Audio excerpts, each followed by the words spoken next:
Buenas tardes, como bueno, aquí recibiéndolos a ustedes que están de aquel lado de la pantalla. Mi nombre es Freddy Javier Guevara y queríamos hablar de las obras de Rafael López Pedraza y queríamos dar una reflexión o reflexionar en torno al libro. Yo quería que nos presentáramos todos de alguna manera. Yo soy Yoconda Colmenares, analista yunguiana también, soy de Venezuela. Yo soy Ricardo Carretero, soy analista junguiano y soy español y un poco latinoamericano. Con corazoncito latinoamericano. Con corazón latinoamericano. Bueno, y la idea es pues comentar un poquito cómo la obra de López ha hecho repercusión en nuestra vida psíquica. Esa sería la primera pregunta que podríamos contestar. ¿Cómo nos ha servido en la práctica diaria con nuestros pacientes? Dejo la pregunta abierta para comenzar. Bueno, yo creo que yo he leído la obra de López en diferentes momentos de la vida. Okay. Me hubiera encantado conocerlo porque vive en Venezuela. Creo que era una persona brillante que hablaba en un lenguaje muy sencillo, en primer lugar, ¿no? Y muy afectivo. Y yo, de las cosas que o sea, no tengo tanta memoria como para recordar tantas cosas que López ha dicho, ¿no? Pero una de las cosas que a mí me recuerdo, por ejemplo, haber leído en algún momento, cómo él hablaba que una psique paralizada es una psique que puede ser psicótica. Y cuando yo leí eso, a mí eso me sorprendió mucho, porque justamente tenía en ese momento un paciente que, wow, y bueno, lo he tenido y lo sigo teniendo, muy paralizado, y eso le dio un poco de sentido a mi trabajo. O sea, creo que te respondo las dos preguntas al mismo tiempo, Ok, Gabriel, ¿no? sí. Porque le dio un poco de sentido a mi trabajo, a como que bajara mi angustia con respecto y comprender que había una parálisis. No sé si necesaria, pero como que yo no podía ir más allá de eso. Y hay otro tema que es el que a mí me gusta mucho, pero porque tiene que ver con que yo trabajo mucho adulto joven, mucho adolescente, mucho adulto joven que hace la transición hacia la adultez. Y es el tema de conciencia del fracaso. Yo recuerdo la primera vez que yo oí ese término fue en el instituto donde nosotros nos formamos, porque entre los requisitos para nosotros ser evaluados, para graduarnos como analistas junguianos, decían que iban a evaluar cómo era nuestra conciencia del fracaso. Y yo decía, ¿qué es eso? Yo todavía no he leído valores, ¿no? Y bueno, cuando lo leí hizo mucho sentido para mí. Primero hizo sentido para mí, por mí misma, porque él habla sobre que no tenemos conciencia del fracaso, que esta época moderna y que la cultura nos limita a tener esa conciencia de fracaso y no tenemos quizás la lentitud que hace falta para algunos procesos y vamos el pos del triunfalismo. Y eso lo veo yo constantemente en la consulta. Entonces, claro, siempre me hago la pregunta hasta qué punto este adulto joven que está en desarrollo tiene que estar con ese triunfalismo tan fuerte, pero con tan poca conciencia de fracaso. O sea, se permiten tan poco, y López lo señala como que es como un complejo autónomo, y yo lo veo así, ¿no? Como que tengo que triunfar, y eso se convierte en un complejo, y el fracaso queda ahí en sombra, ¿no? Entonces, bueno, creo que son de las cosas que he leído de él, de las que a mí me han sido como más útiles en la terapia. Sí, bueno, y la conciencia del tiempo, ¿no? Cuando habla del fracaso, como tú dices, es como si todo el mundo esté desde hace bastante tiempo impelido por una prisa, una precipitación de logros, de tecnología, de productividad, de hacer las cosas muy rápido, de obtener dinero muy rápido. Está en el imaginario de todos los jóvenes de hoy. La fantasía de hacer mucho dinero en muy poco tiempo, da igual los medios. Y esto, López Pedraza ha sido de los primeros que ha relevado que esto estaba colonizando la, la, la psique occidental, sobre todo, y poco a poco la psique mundial. Yo contacto con él muy pronto, es decir, estoy estudiando psiquiatría en Roma y ya me hablan de López Pedraza. Me hablan de López Pedraza sabiendo que yo soy español y que puedo leer algunas de sus obras en español, que ya estaba el Hermes y sus hijos moviéndose por ahí y que fue el primer libro que yo leí de él, ¿no? Esta conciencia del fracaso que dice, la conciencia del tiempo, y después estas polaridades que hay en nosotros, ¿no? Por ejemplo, él pide mucha calma, por el otro lado, trata el mundo de Hermes, la velocidad, Es un poco como Italo Calvino en la literatura, que habla de las polaridades de lentitud, rapidez en la literatura. Él lo hace también como si conociera bien la psique, que es capaz de polarizarse en antinomias, en polos opuestos, y los haga circular. Cuando hay que mantener calma, hay que hacer calma. Cuando hay que moverse, hay que moverse. Porque él se movió, y mucho. Y se movió con muy pocos medios. Se movió sin estudios. Se movió autodidacta. Se movió esta parte hermética y dionisíaca, que también le caracteriza, están muy claras en él, pero a la vez hay una calma y una búsqueda de tolerar el fracaso, de tolerar la espera, de tolerar, que es lo que le ofrece también la terapia. Y esto es lo que a mí me ha ofrecido.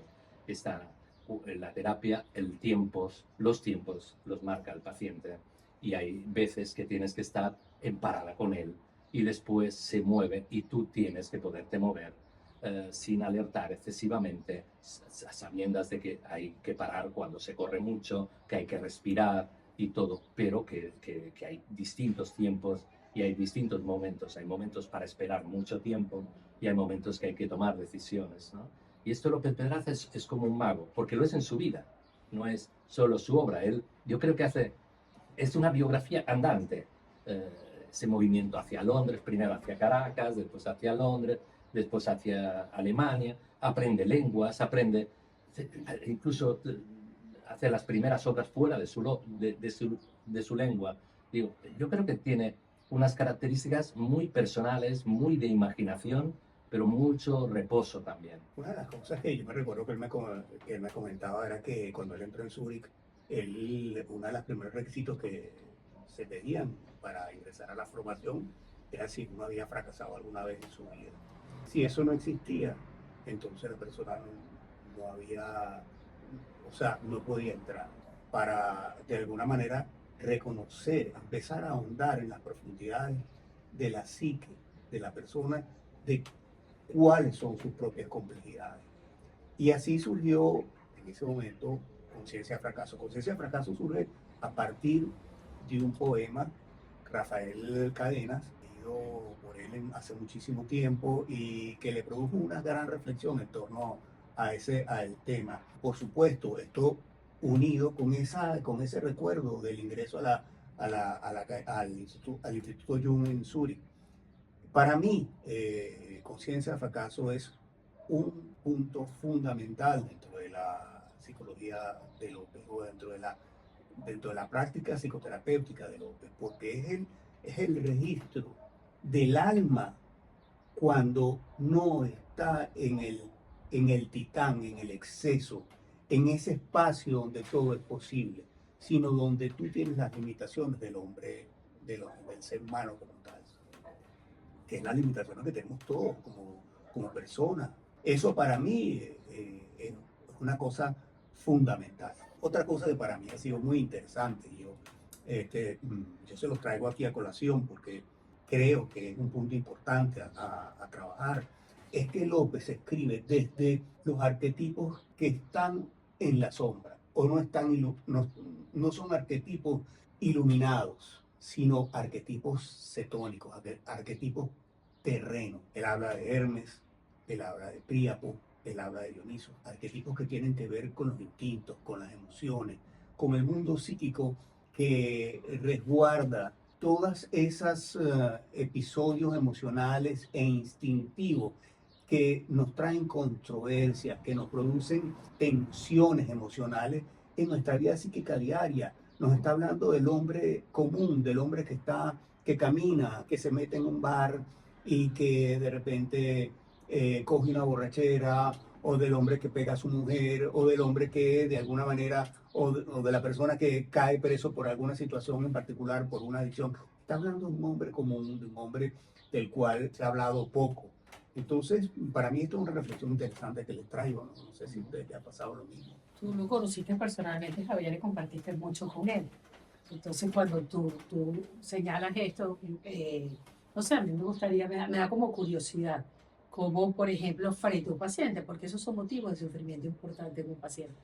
Quizás se habla poco, pero esos motivos arquetipales que están en todos, ¿no? Sí. Entonces, no sé, me pregunto cómo lo abordaba él cuando tú dices que lo traía, que lo reflexionaba, que uno lo puede ver en su libro, pero en su discurso, eh, Él era un hombre muy intuitivo, básicamente intuitivo. Y por supuesto, la función del thinking en él era una función que resguardaba toda su intuición. Su hablar era oracular, muchos silencios y muchísima reflexión en torno al discurso de la persona que estaba frente a él. Por otro lado, la lectura de las imágenes, que para él era fundamental. Todos sus libros, en lo que él se basa es en la lectura de la imagen y el trabajo que hace profundizando arquetipalmente.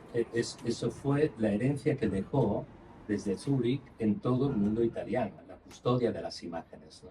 No salir de la imagen cuando la imagen aparece es lo que ha hecho el proliferar del laboratorio de imágenes de Paolo Aite.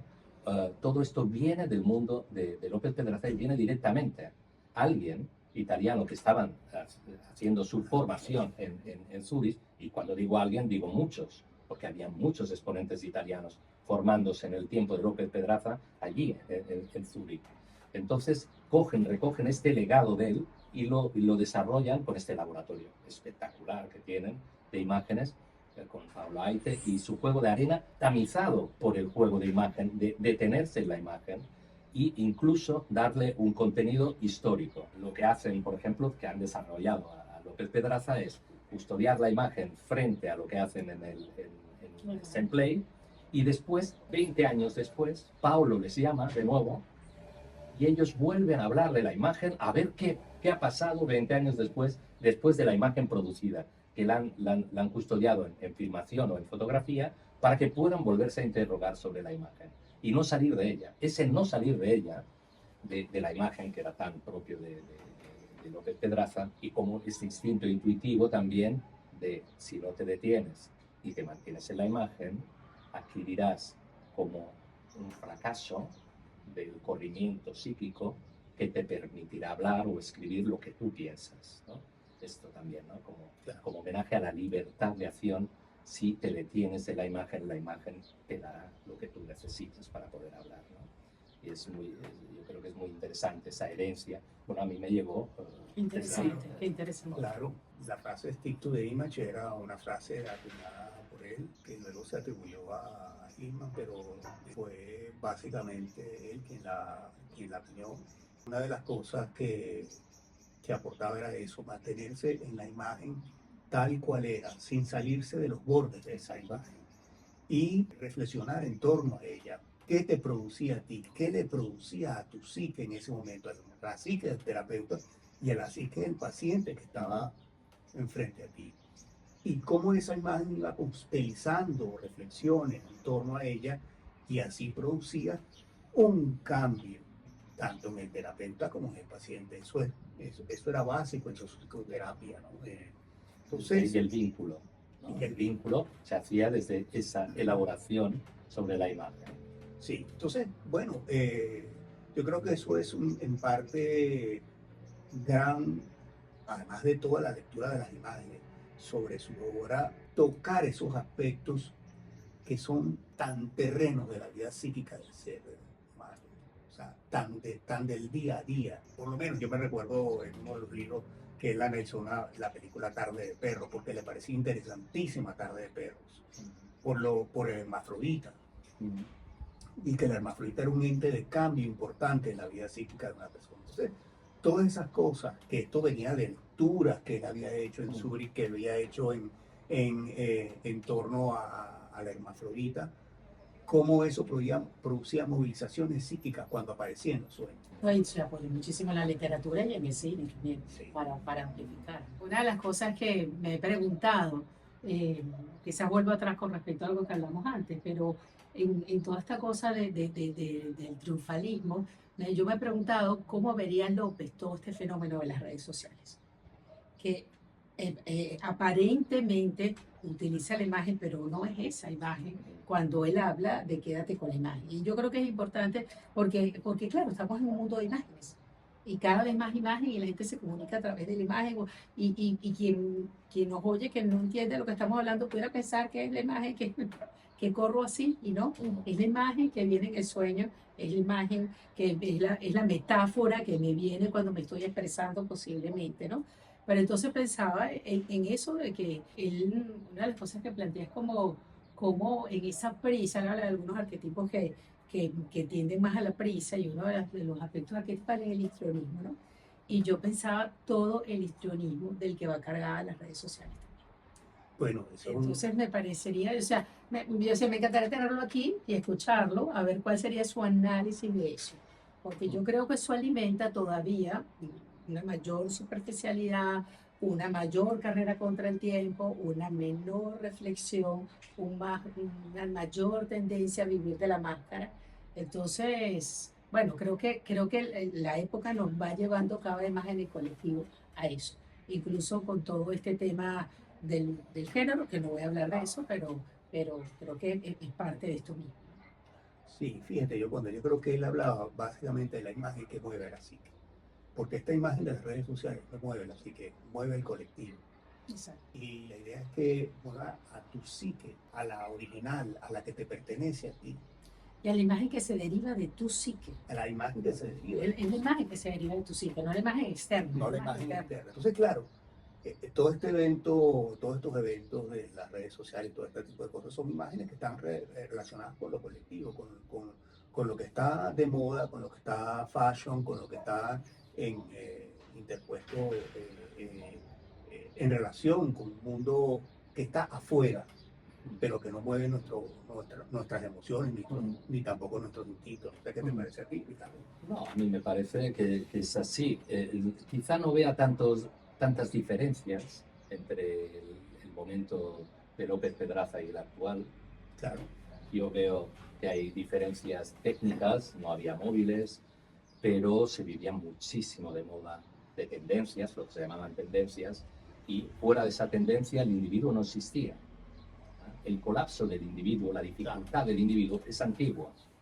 Siempre ha estado apretado por patrias, por guerras, por tenerse que significar colectivamente, por tener que apagar el interruptor de lo interior, ¿no? Siempre ha habido dificultades y siempre ha habido, en todas las épocas, personas que alertaban de esas dificultades y que ofrecían medios para volverse a mirar hacia adentro, ¿no? Séneca y muchos otros generan espacios. López lo hace en su tiempo y en aquel momento de esa Suiza y esa vuelta también, porque es un hombre de periplos y tiene su periplo europeo, después vuelve a Venezuela, no vuelve a Cuba, pero vuelve a Venezuela y sigue trabajando sobre estas imágenes y sobre la necesidad. En su tiempo era importante volver hacia adentro. Miremos los fenómenos que han aparecido incluso en Venezuela de tipo colectivo. Claro. ¿Vale? Él ya alertaba de esto, ¿no? Sí. De tenerse que caer hacia adentro en ese fracaso incluso de la máscara colectiva, como fuera de eso, y concentrarse en el asunto, en la propia imagen interior y desde ahí poder hablar, discutir, dialogar, estar en consenso o en disenso, da lo mismo. Si somos nosotros mismos no hay ningún problema, ¿no? Y ahora tenemos otros elementos que también nos recuerdan lo mismo que él tenía. Está igualmente vigente esta cuestión, pero no está muy diferenciada. Por otro lado, no todos los jóvenes caen todo el tiempo en las redes. Rebotan de pronto y son ellos. Yo, desde que las uso, siempre han sido medidas, pero nunca las he quitado. Y muchos desmedidos titánicos de las redes las han quitado. Yo conozco jóvenes que ya no usan redes, o sea, fuera, y dicen que no volverán nunca más, o sea, que buscarán otros medios de relación con el otro y con el exterior. Quizás serán los nuevos poetas, quizás serán los nuevos pintores o los nuevos filósofos, ¿no? Pero siempre hay esta dificultad de que hay muchas cosas para caer en lo colectivo, muchos embrujos de caer hacia afuera, ¿no? Religiones, en fin, muchas cosas, ¿no? Que te ven aquí y no te preocupes, lo individual te lo salvaremos aquí, ¿no?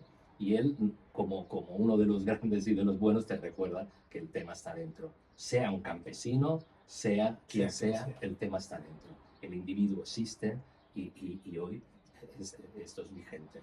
El individuo hay que ponerle a existir, ¿no? Dejar que exista, ¿no? O sea que tú, para una de las cosas que es importante, tú crees, Ricardo, que en nuestra práctica psicoterapéutica, de lo que nos dejó López es que veamos hacia adentro, que el paciente se acostumbre a que tiene una psique que tiene que ver o de alguna manera dirija su mirada hacia adentro y que entienda que el mundo de las imágenes interiores es un mundo importante, tan importante como la realidad que nos, Claro.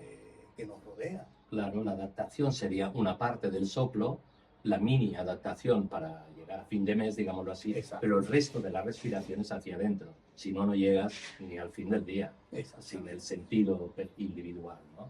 Y yo creo que él es un grande en y ofrece grandes imágenes para ello, para que las personas puedan custodiar esas imágenes interiores.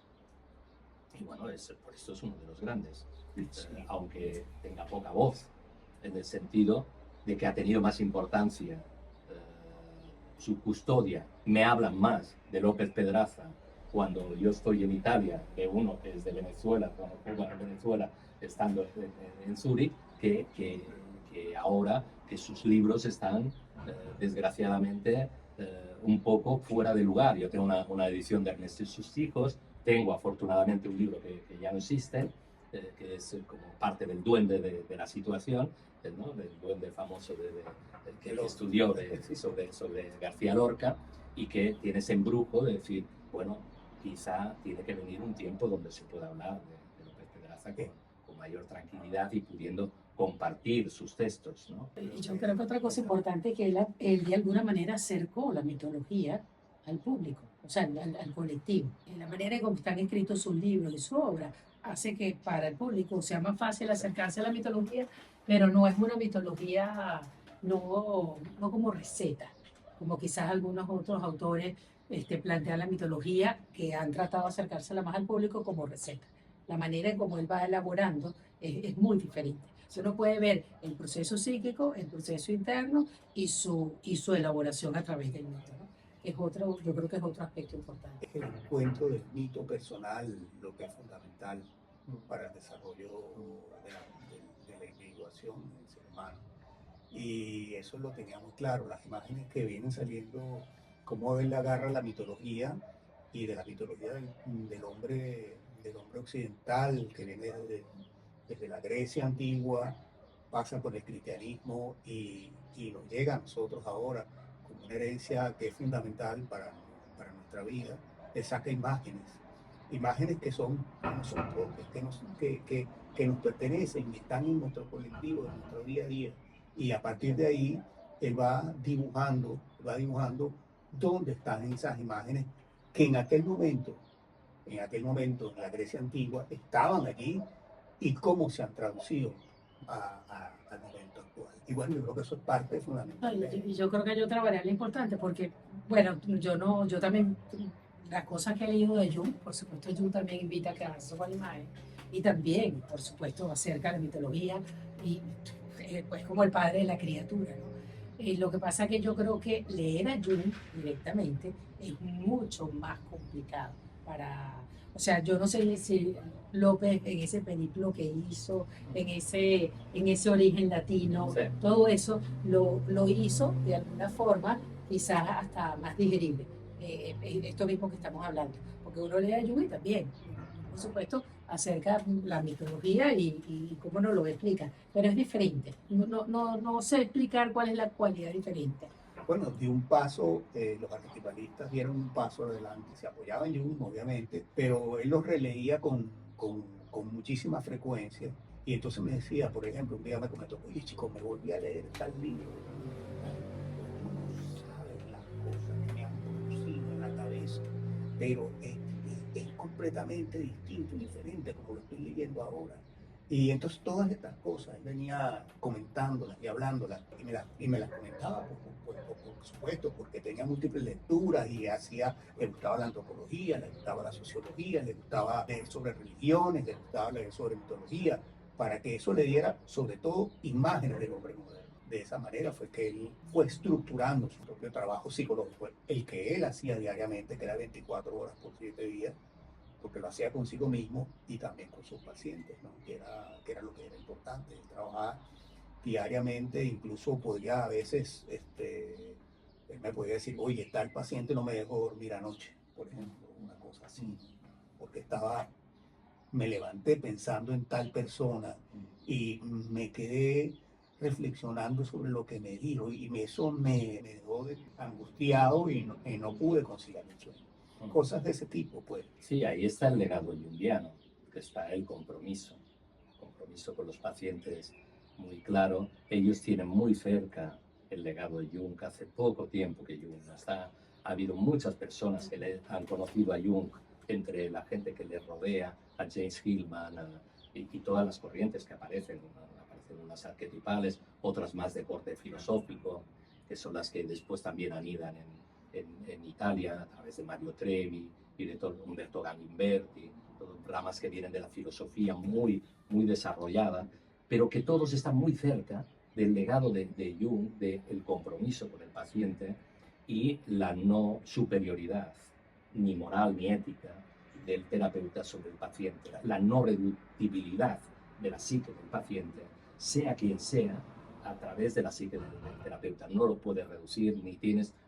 Tú estás aprendiendo y en cura igual y este compromiso un poco se perdió con el tiempo. Después de López, después de Trevi, todas estas cosas que ellos te hablaban todavía de que si no habían dormido o que había un paciente que les preocupaba especialmente. Hoy quizá nos faltan foros para hablar un poco entre nosotros, los terapeutas, para hablar de estas cosas, ¿no? Pero creo que es importante mantener ese legado del compromiso con el paciente y del tema dialógico en cuanto al paciente y no de reducción de sus temas a través de un presunto saber del terapeuta. Una supuesta teoría en la cabeza, ¿no?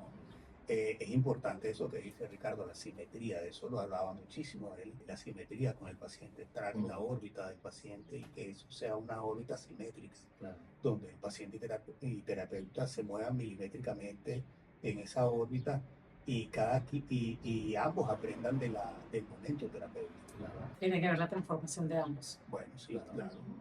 Sí, sí. Yo lo he llamado cura 2 directamente. Y incluso he puesto la palabra psicopatología 2 como la única posible, para que no sea la proyección de la psicopatología oculta del terapeuta sobre el paciente. Digo, vamos a tratar la psicopatología 2, ¿no? Que es teniendo en cuenta la propia, Claro. veo la del otro y dialogo con él a ver si es que estoy equivocado o estoy proyectando, ¿no? Claro. Entonces, salir del diagnóstico fácil, salir de la cosa para dar la voz al otro, que es quien también me cura, igual que yo trato de curarle, ¿no? Y este tipo de cosas es lo que yo creo que merece la pena custodiar desde Jung a estos sucesivos hijos, nosotros nietos y bisnietos que están en marcha y tataranietos. Y yo creo que lo fundamental del legado es igual que un compromiso activo en la lectura de los textos. No es una lectura para idolatrar, sino para hacer algo con ello, Claro. personal y tal, ¿no? Seminarios activos, interactivos, esto es lo que necesitamos, ¿no? Esto es un buen comienzo, esto es un buen regalo que hacemos a la lectura de la obra de Rafael López Pedraza. Yo creo que son conversaciones que podríamos mantener. Podemos comenzar con esta y abrirlo para nuevas oportunidades. Claro. ¿Qué les parece? Claro. Seguro que sí. Claro. Agradecidísimos a Ricardo Carretero, a Yoconda Colmenares y bueno, nada, aquí en Mallorca para ustedes.